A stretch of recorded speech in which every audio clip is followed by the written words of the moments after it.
আসসালামু আলাইকুম ভিউয়ার্স, সবাই কেমন আছেন? আশা করি সবাই আল্লাহর রহমতে অনেক বেশি ভালো আছেন, আর আমিও আপনাদের দোয়ায় ভালো আছি। অনেকদিন ধরে সাইকেলের গ্রিপটা খারাপ ছিল, কিছু সমস্যার কারণে পাল্টাতে পারিনি।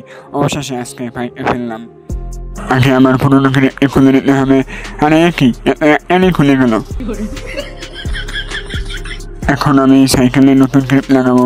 গ্রিপটার দাম নিয়েছে 150 টাকা, কম দামের মধ্যে ভালো মানের গ্রিপ। আগের গ্রিপের দাম ছিল মাত্র 80 টাকা। এখন আমি গ্রিপটা লাগাবো।